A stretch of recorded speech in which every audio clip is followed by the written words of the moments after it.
you're saying, Swami, and we're definitely every year we're getting a little bit better, and that's what you have to do. Exactly. And I mean, we have, this is a lot to take care of.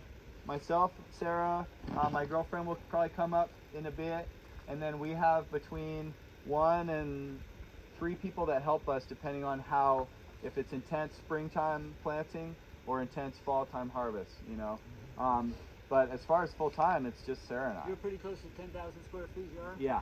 Yeah. I got 10,000 licensed, but I'm only doing about 5,000.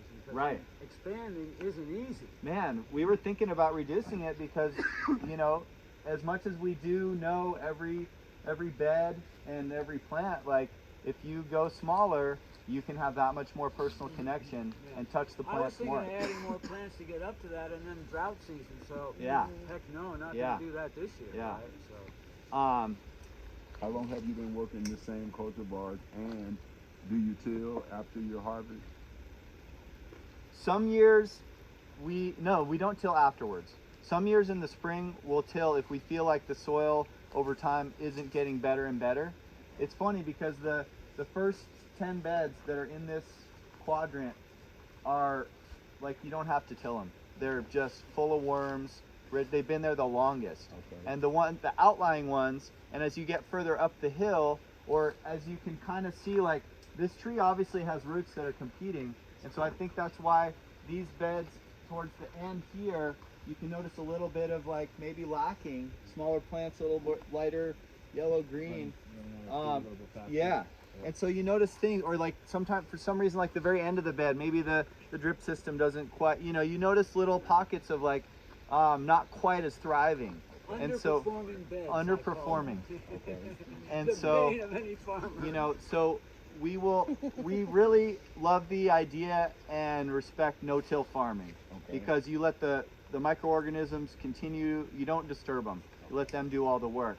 But with dense mineral native soil, sometimes a till every once in a while, especially if you're able to introduce more organics down deeper that will last, like wood chips, biochar, etc., it's worth doing a till if you have the back muscle or the rototiller, or like I would rather hand shovel a bed because I'm not killing nearly as many worms as running a rototiller through. Broad fork. Right. It's a fork like this wide, really solid, and you get up and you jump on it, and then you rock it back and forth, and you put it out and you jump on it and you rock it back. It doesn't turn it over, it just loosens it up a little bit. The thing about turning over is that once you get a bed established, everything in there as its living soil, the soil food web, has its optimum depth. So down at the bottom you've got biological, microbial, bacterial life, and that's more often than not a little anaerobic, but that's at the deepest level, and that's where it thrives.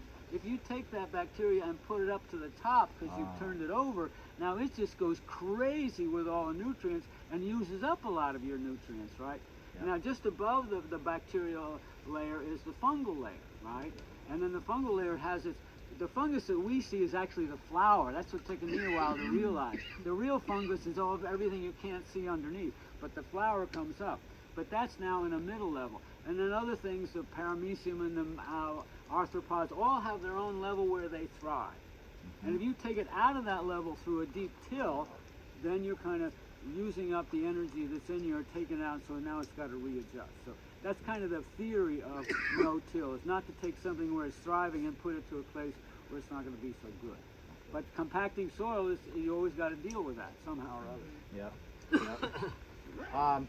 These cultivars, I mentioned, getting seeds from my parents' generation, from the elders, and then slowly, clones came in from various sources, and like, oh, so-and-so's got these amazing clones. So we would bring our pollen over there and pollinate a couple branches and then grow those seeds the next year.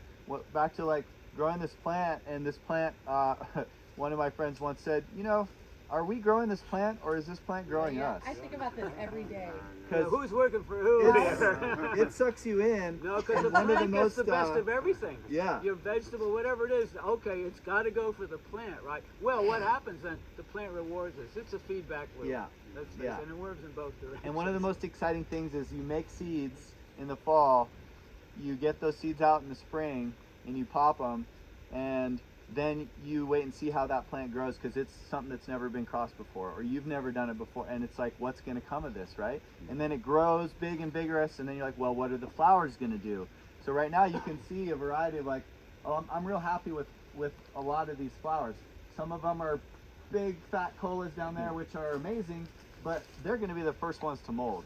We already found a little bit of mold in our biggest tops. Yeah, we used to love those big colas, but mold and mold. So the medium-sized ones, and there's plants that you get a sense of, like, okay, this plant is not going to have a problem. There's no powdery mildew, there's no bugs, there's not going to be any botrytis, gray mold, and you can just tell the plant is strong and it's resistant. Other ones that are maybe a little more dense, bushy, and crowded, and like got some funky spots on the leaves, and it's like, oh, I got to watch you, because you're going to be the first one to get some pests, some mold, some something. So it's a real intuitive thing that you learn over time. But back to the cultivars, like some of these are first time crosses that I'm seeing the results of for the first time this year, and some of these go back 10-15 years.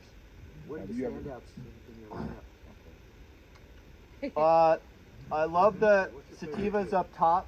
My friend, we had one called Delicate Wreck, which was a train wreck Jack Herrera that kind of expressed thinner, more likely to get purple, and just little nugs on a real thin, elegant plant. And I don't know where that, sometimes you recross the same two parents, and you get, F1 is your mom and dad from different. F2 is the offspring crossed again, and then F3, and you get to like F5 or 6, and then something pops out, and you're like, where did you come from?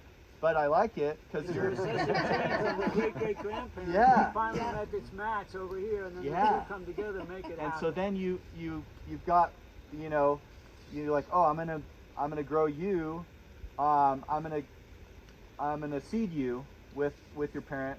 Then next year, I'm going to keep a male that looks more delicate leaf and more purple, more tendencies, and I'm going to isolate that. And now I'm going in that direction towards a purple, like thinner leaf, more delicate pheno of that kind of train wrecky cross. Is that an F1 now? No, now that's led to?